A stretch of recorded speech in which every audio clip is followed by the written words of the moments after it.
ಸಪ್ತಾಶ್ವ ಟಿವಿಗೆ ಸ್ವಾಗತ. ನಾನು ಶಮಿಶೆಟ್ಟಿ. ನಿಮ್ಗೆಲ್ಲ ಗೊತ್ತೇ ಇದೆ, ಇವತ್ತು ಗ್ರಹಣ. ಚಂದ್ರಗ್ರಹಣದ ಹಿನ್ನೆಲೆ ಸಾಕಷ್ಟು ವಿಧಿವಿಧಾನಗಳು, ಆಚರಣೆಗಳು ನಡೀತಾ ಇದೆ.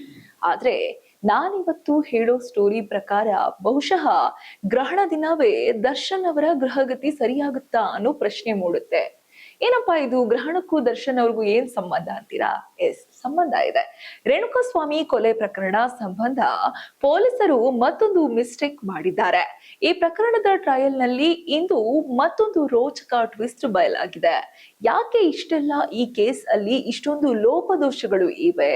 ಪೊಲೀಸರು ಸರಿಯಾಗಿ ತನಿಖೆ ಮಾಡಿಲ್ವಾ? ಇವೆಲ್ಲ ನೋಡುತ್ತಿದ್ರೆ ಅಭಿಮಾನಿಗಳ ಆಶಯದಂತೆ ನಟ ದರ್ಶನ್ ಅವರು ಜೈಲಿನಿಂದ ಆಚೆ ಬರೋದು ಗ್ಯಾರಂಟಿ ಅಂತ ಅನ್ನಿಸ್ತಿದೆ. ಎಸ್, ಕೋರ್ಟ್ ನಲ್ಲಿ ನಡೆದ ಕ್ರಾಸ್ ಎಕ್ಸಾಮಿನ್ ವೇಳೆ ಮಹಾಜರ ಸಾಕ್ಷಿಯಾಗಿ ಬಳಸಿದ್ದ ವ್ಯಕ್ತಿ ರೌಡಿ ಶೀಟರ್ ಶಿವು ಎಂದು ಬಯಲಾಗಿತ್ತು. ತನಿಖಾಧಿಕಾರಿಗಳು ಕಾರ್ ಮತ್ತು ವಸ್ತುಗಳನ್ನು ಸೀಸ್ ಮಾಡುವಾಗ ಗೌರವಾನ್ವಿತ ವ್ಯಕ್ತಿಗಳ ಬದಲು ಕ್ರಿಮಿನಲ್ ಹಿನ್ನೆಲೆ ಇರುವ ಶಿವು ಅನ್ನು ಸಾಕ್ಷಿ ಮಾಡಿ ಸಹಿ ಮಾಡಿಸಿದ್ದರು. ಹೌದು, ಕೋರ್ಟ್ ಮುಂದೆ ತಾನೇ ರೌಡಿ ಶೀಟರ್ ಎಂದು ಒಪ್ಪಿಕೊಂಡ ಶಿವು ತನ್ನ ವಿರುದ್ಧ 3 ಕ್ರಿಮಿನಲ್ ಕೇಸ್ಗಳಿವೆ ಎಂದು ಹೇಳಿಕೆ ನೀಡಿದ. ಈ ಹೇಳಿಕೆ ಕೋರ್ಟ್ನಲ್ಲಿ ರೆಕಾರ್ಡ್ ಆಗುತ್ತಿದ್ದಂತೆಯೇ ವಾತಾವರಣ ಗರಂ ಆಯಿತು.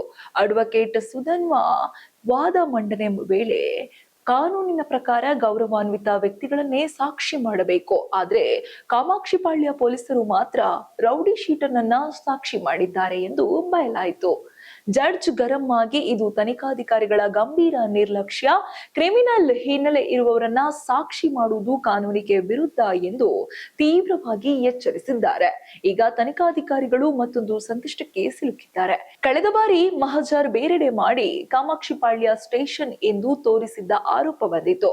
ಈಗ ರೌಡಿ ಶೀಟರ್ ಸಾಕ್ಷಿ ಮಾಡಿದ ತಪ್ಪು ಬಯಲಾಗಿರುವುದರಿಂದ ಪ್ರಕರಣದ ನಂಬಿಕೆ ಮತ್ತಷ್ಟು ಕುಸಿದಿದೆ. ರೇಣುಕಾಸ್ವಾಮಿ ಕೊಲೆ ಪ್ರಕರಣ ಪ್ರತಿಯೊಂದು ವಿಚಾರಣೆಯಲ್ಲೂ ಹೊಸ ಟ್ವಿಸ್ಟ್, ಹೊಸ ಕುತೂಹಲ. ಮುಂದೇನು ನಡೆಯಲಿದೆ ಎಂಬುದನ್ನ ಜನತೆ ಕಾತುರದಿಂದ ಕಾಯುತ್ತಿದ್ದಾರೆ.